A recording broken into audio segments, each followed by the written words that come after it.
Nesse momento, os discípulos não tinham força em si mesmos, nem sabedoria, nem coragem suficientes para pregar o Evangelho. Porém, antes de testemunharem, receberiam capacitação. Meu irmão, Pedro não estava pronto para testemunhar. Pedro não estava preparado para testemunhar. Pedro não estava pronto para dar sua cabeça pelo Evangelho. Eles não tinham sabedoria suficiente para fazer isso. Eles não tinham coragem e a competência. Eles não podiam, por quê? Porque eles não tinham talentos espirituais. Eles não tinham recebido ainda o poder do alto. Jesus está dizendo, para termos eficácia, para as almas se converterem, para pecadores virem à fé, para a igreja sair às ruas, aos prostíbulos, ou fazer missões transculturais, ela precisa vestir essa túnica de poder, ela precisa ser encapada, vestida de poder, de virtudes, e esse poder é o Espírito Santo que dá, sem Ele, você não pode ir.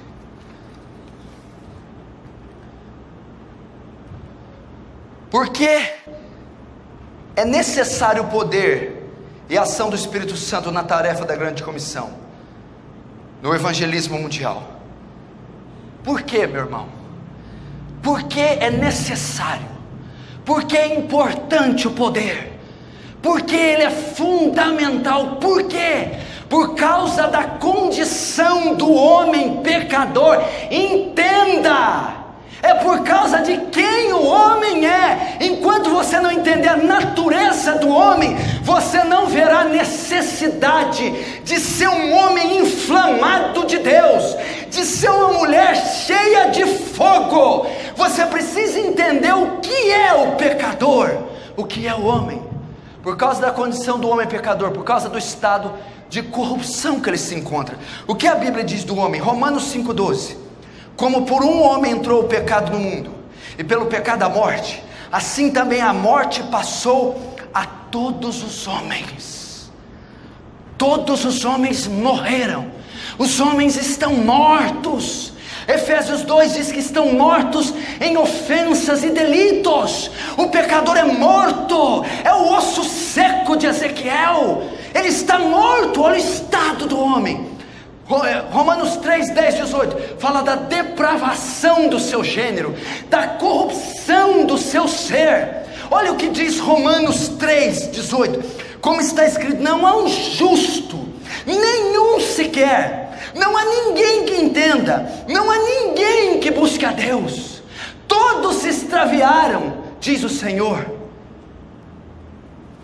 A uns se fizeram perversos, a sua boca é um sepulcro aberto, a sua garganta profere peçonhas. O homem se depravou, é um animal, é um ser corrupto, depravado. James Riley, no seu livro Santidade, diz que quando uma criança nasce, as mães dizem, olha que anjinho. Elas deveriam dizer, não, é um pecadorzinho que nasceu. Salmo 51 corrobora essa ideia. Em pecado me concebeu minha mãe, disse Davi. É por causa disso. É por causa do estado do homem. Então o que ocorre? Por essa razão, somente o Espírito Santo pode salvar pecadores. Não há artifício humano que convença um homem. Não há recurso, não há terapia, não há psicologia, não há técnica humana que pode purificar um coração. Charles Haddon Spurgeon disse, é mais fácil você fazer um leão ser vegetariano, salvar um pecador sem o Espírito Santo.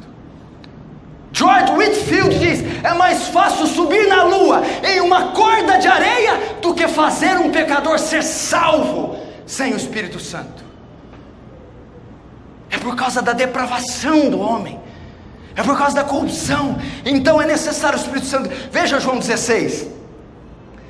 Todavia digo-vos a verdade, que convém que eu vá, Porque se eu não for, o Consolador, o Espírito Santo, não virá a vós.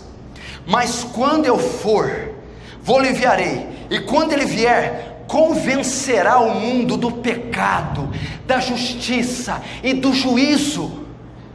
É só o Espírito Santo. Meu irmão, a tarefa da grande comissão consiste no quê? No que o evangelismo consiste? Em levar pecadores a se arrepender do pecado, não é isso? O pecador só pode ser salvo se ele se arrepender do seu pecado. Quem na terra consegue fazer um pecador se arrepender do pecado? Quem convence um homem do seu pecado? Quem pode convencê-lo do juízo divino? Ninguém pode fazer, só o Espírito Santo. Quando ele vier, convencerá, do grego electro, sentenciar, mostrar para alguém sua falta, seu pecado. Quando o Espírito vier, ele sentenciará os homens, ele mostrará para os homens a culpa, ele dirá no coração deles: vocês são culpados. E ele mostrará para alguém, ele mostrará a sua falha, o seu pecado. Isso é convencer. Só o Espírito Santo pode fazer isso. Logo, se você vai ao campo missionário seco e murcho, se você vai às missões, ao evangelismo seco e murcho, você jamais trará um pecador à fé. Jamais. Meu irmão, a obra da evangelização é uma obra sobrenatural.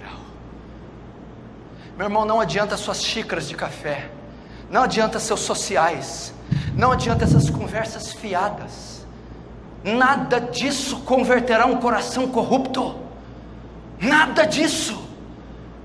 Quando o Consolador vier, ele convencerá o mundo, os homens, convencerá os estadistas, ele convencerá os ateus, convencerá as prostitutas, convencerá os bêbados, os drogados, os desviados, convencerá ricos e pobres, grandes e pequenos, servos e livres. É ele quem convence, é ele quem regenera, é ele quem transforma, é ele quem salva. O Espírito Santo, é ele quem dá uma sentença para o pecador e diz: você está condenado. É ele quem mostra para o pecador: você é um pecador, você pecou. É ele quem faz isso. Nós estamos fracassando porque estamos achando que a obra da evangelização é o que você enxerga nos últimos anos. Meu irmão, G. Morgan Campbell, que foi o pastor que antecedeu Martin Lloyd Jones, ou foi o sucessor, todas as vezes que ele subia no púlpito da capela de Westminster, ele dizia: o Espírito Santo, sem uma obra sobrenatural nesse púlpito, pecadores não se converterão. Se o pregador subir murcho, seco, frio e vazio, pecadores não se converterão. Se você for à rua seco, murcho, frio e vazio, nenhuma criança, nenhum idoso se converterá ao Evangelho. A obra da evangelização é uma obra sobrenatural, sobre-humana.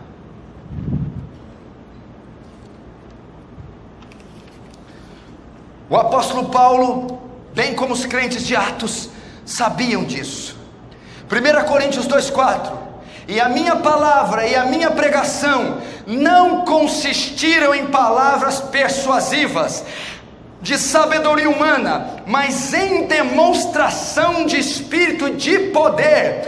Paulo sabia que sem esse poder, pecadores jamais se converteriam. O erudito Paulo, o poliglota Paulo, o cientista das religiões Paulo, o bandeirante Paulo, o emissário Paulo, o grande teólogo Paulo dizia: todo o meu intelecto não serve Aleluia! Eu baseio o meu ministério em demonstração de poder e do Espírito.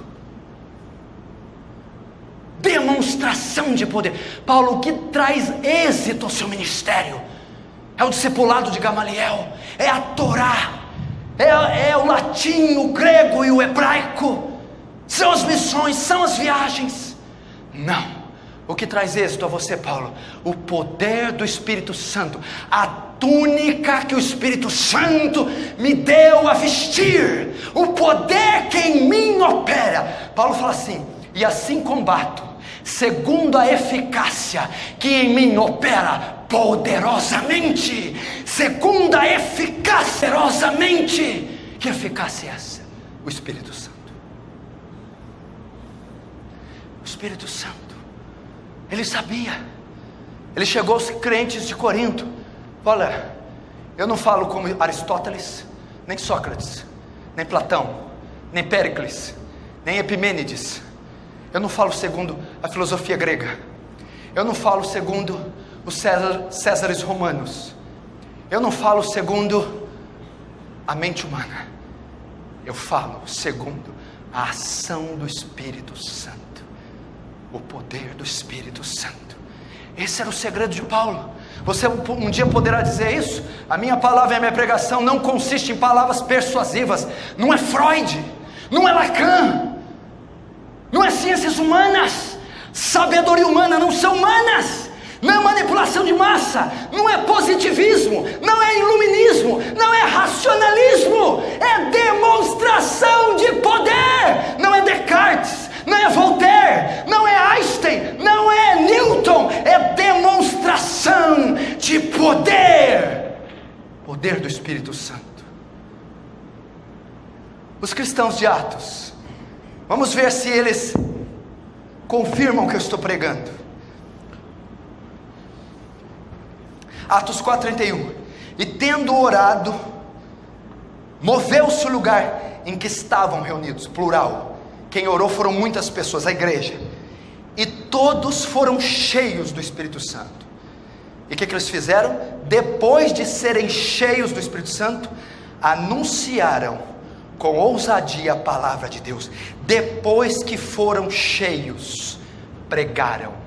Depois que foram cheios, evangelizaram. Depois, não está dizendo que pregaram e depois foram cheios, fizeram missões e depois foram cheios, cumpriram o ID e depois foram cheios. Não, eles oraram primeiro, esperaram o enchimento, esperaram fogo descer do céu. Depois que fogo desceu do céu, depois que cada um recebeu uma túnica de poder, então eles pregaram. Nós temos que fazer isso. A igreja tem que fazer isso. Se você quer ter êxito, trazer sua mãe para Jesus, o seu pai, os seus filhos, os seus vizinhos, avós, os seus colegas de escola. Se você quer encarar uma universidade, uma escola fundamental, média, se você quer trazer a repartição que você trabalha, você precisa da túnica, você precisa vestir, você precisa ser cheio do Espírito Santo, senão você vai fracassar.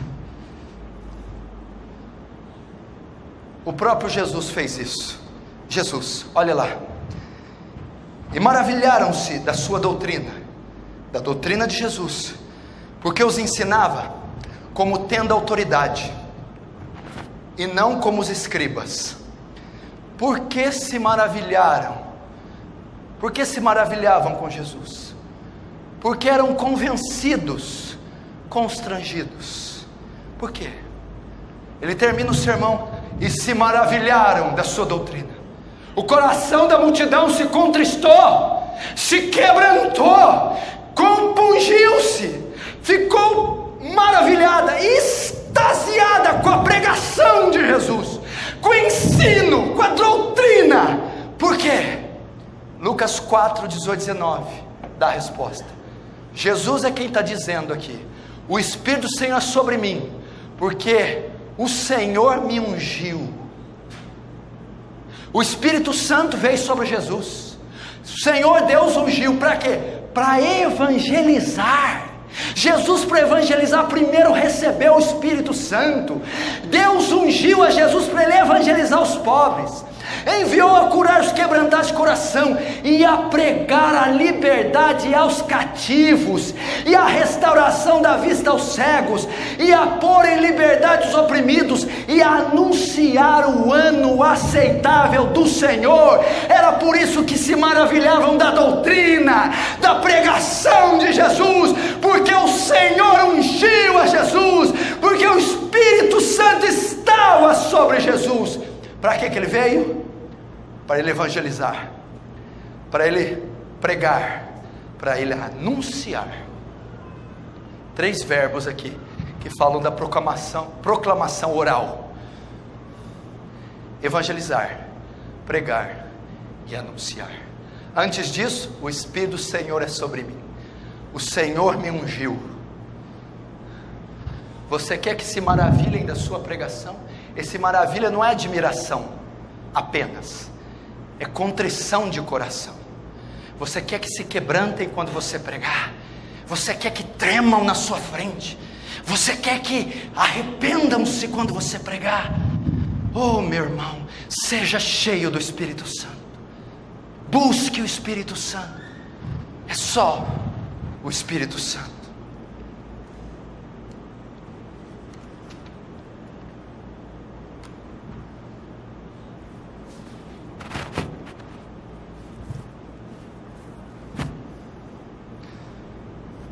Vejamos o exemplo do apóstolo Pedro, para ver se tem coerência o que eu estou ensinando. Vejamos.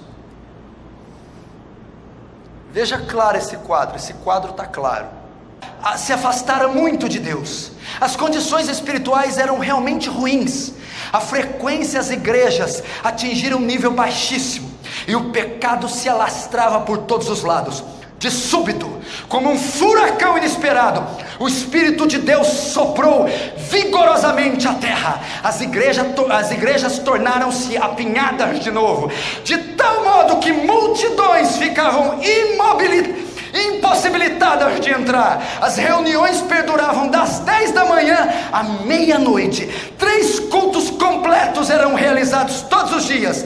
Evan Roberts foi o instrumento humano usado. Como que multidões se converteram? Quando o Espírito Santo sopra numa congregação. Ainda, Evan Roberts: nunca antes acontecera algo semelhante no país de Gales, com resultados tão extensos e duradouros. Os incrédulos se convertiam, os beberrões, gatunos e jogadores profissionais eram salvos, e milhares voltavam a ser cidadãos respeitáveis. Confissões de pecados horrendos se faziam ouvir por toda parte, dívidas antigas eram saldadas, pagas. Os teatros foram obrigados a fechar as portas por falta de espectadores. Em 5 semanas, 20.000 pessoas se uniram às igrejas. Por quê? O derramamento do Espírito Santo. O derramamento do Espírito Santo. Porque um homem foi cheio, Evan Roberts. Vamos ver o Oswald Smith, aquele que escreveu Paixão pelas Almas. O Espírito Santo é capaz de fazer a palavra alcançar tanto êxito como nos dias dos apóstolos. Ele pode salvar as almas, as centenas ou aos milhares, como também de uma em uma ou de duas em duas. A razão por que não somos mais prósperos é que não contamos com o Espírito Santo entre nós, em poder e energia como nos tempos primitivos. Se contássemos com o Espírito para selar nosso ministério com poder, isso significaria que pouco valor daríamos ao talento humano. Os homens podem ser pobres e sem estudo, suas palavras hesitantes e gramaticalmente erradas, porém se o poder do Espírito as estiver bafejando, o evangelista mais humilde será mais bem sucedido do que o mais erudito dos doutores, ou o mais eloquente dos pregadores. Oswald Smith. Não ponha desculpa na ignorância, não ponha a culpa na ignorância. na incapacidade intelectual. Você precisa do Espírito Santo. Vamos ver o que disse Charles Haddon Spurgeon. É extraordinário, é o extraordinário poder de Deus, e não os talentos humanos, que obtêm vitória. É a unção espiritual extraordinária, e não de poderes mentais extraordinários que precisamos.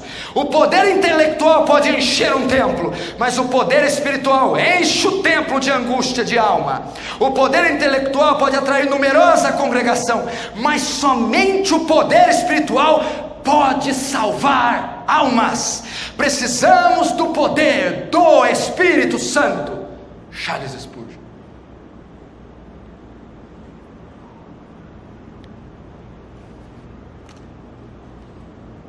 William Dell.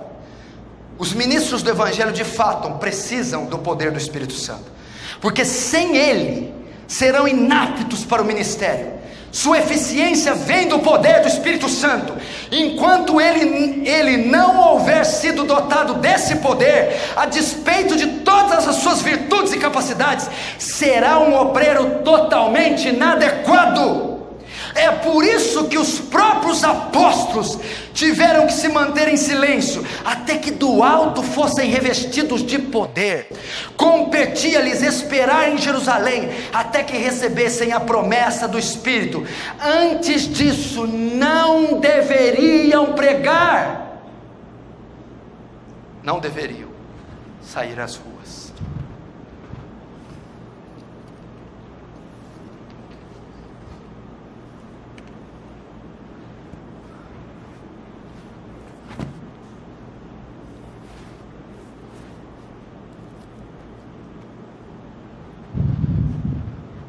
O Espírito Santo é uma promessa para a igreja. Você deve buscá-la. Qual a sua desculpa para ser seco e murcho como você é? Qual a sua desculpa? Eu não tenho o Espírito Santo. Eu não sou uma mulher cheia. Eu não sou um homem cheio. Eu não sou um jovem cheio. Lucas 11:13. Pois se vós, sendo maus, sabei dar boas dádivas aos vossos filhos, quanto mais dará o Pai Celestial o Espírito Santo àqueles que lhe o pedirem. Ele está dizendo que se o pai que é mau pecador, o filho pedir uma coisa boa, ele vai dar uma coisa boa. Quanto mais o Pai Celeste, Deus, se você pedir o Espírito Santo, Ele não dará. É uma promessa. Efésios 5:18, não vos embriagueis com o vinho que há contenda, mas enchei-vos do Espírito. Jovens, ele está dizendo que o pai de vocês, quando vocês pediam pão, ele dava pão. Se vocês pedirem ao Pai Celeste o Espírito Santo, ele dará a vocês o Espírito, como deu a José, a Davi, a Sadraque, Mesaque, a vocês. Peça o Espírito Santo. Paulo vai dizer: não vos embriagueis com vinho, que é a dissolução, mas enchei-vos do Espírito Santo. Por que Paulo faz uma comparação do Espírito Santo com o álcool, com a pinga, com o vinho? Paulo está querendo dizer aqui para os Efésios: olha, sabe como um homem bebe e enche a cara? Você sabe? Tem alguns aqui que sabem bem isso, o que é beber e encher a cara. Quando você bebe e enche a cara, sabe o que acontece? O vinho passa a controlar você, controla seus pensamentos, seus movimentos, seus reflexos. O vinho domina a sua vida. Paulo está dizendo: sejam cheios do Espírito Santo, de tal maneira que o Espírito Santo domine seus reflexos, domine seus pensamentos, domine os seus atos, domine suas ações, governe e conduza a sua vida. Seja embriagado, bêbado do Espírito Santo.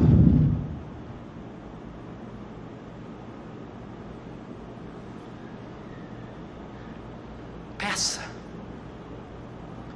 porque se você pedir, o Senhor vai te dar. O Espírito Santo é uma promessa.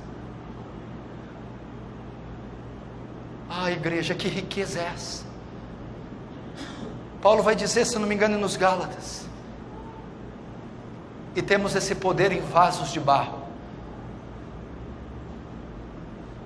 para que a excelência, e temos essa glória em vasos de barro, para que a excelência do poder não seja nossa, mas de Deus. Somos vasos de barro, mas a glória está depositada dentro de nós, é o Espírito Santo. Peça o Espírito Santo. Vamos buscar o Espírito Santo para a conversão de pecadores. Comece já. Eu tenho ensinado a algumas pessoas nessa igreja e dito a elas: vocês precisam de uma experiência pentecostal. Quando eu digo experiência pentecostal, não estou falando da teologia pentecostal, estou falando de uma experiência semelhante ao do Pentecostes, semelhante ao de Efésios 5,18. Vocês precisam de uma experiência com o Paracletos, com o Ruach, Pneuma. Vocês precisam de uma experiência com o Dunamis. Vocês precisam da túnica que Ele prometeu. É uma promessa, Ele dará essa túnica. Ele vestirá vocês, ladeará vocês de poder. Mas vocês precisam buscar, precisam pedir, precisam orar, precisam jejuar, até que do alto vocês sejam revestidos de poder. Então vocês irão às ruas, às praças, aos hospitais, aos prostíbulos, às universidades, aos vilarejos, às missões, e pregarão, e almas se converterão. Vocês creem nisso? Como eu almejo fazer aqui campanhas de oração, jejum, horas e horas de oração, viradas de noites inteiras, só buscando o Espírito Santo. Tem tesouro maior que esse? E temos esse tesouro em vasos de barro. Temos esse tesouro. Que riqueza nós temos! O mesmo Espírito que ressuscitou a Jesus dos mortos habita em você. O Altíssimo não habita mais em templos feitos por mãos. Oh, meu irmão, que um Pentecostes aconteça nessa cidade, nessa igreja. Que um Pentecostes aconteça aqui, que um avivamento irrompa nessa igreja. Que sejamos despertados para a oração, para o jejum, para o choro, para a lágrima. Que aspiremos almas, almas, almas, almas. Que batemos no peito e dizemos: sem almas eu não posso viver. Dá-me as almas de Franca, dá-me os idosos de Franca, dá-me os alunos das escolas, dá-me as crianças, dá-me os bêbados, dá-me os drogados. Envia-me, Senhor, envia-me para os confins da terra, envia-me. Jovem, se recrute. Irmão, pegue uma mochila, pegue a Bíblia, a palavra de Deus, seja revestido desse poder e vá, meu irmão. Do outro lado da eternidade eu te encontro. Pregue, viva para algo digno. Você nasceu para coisas melhores. Abandone essa vida mesmo. Vá às almas, vá aos pecadores, vá à frente da batalha. Mas peça primeiro o Consolador. Não seja um cristão murcho, seco, frio, vazio. Não me venha com seus argumentos intelectuais. Feche os seus olhos, vamos orar.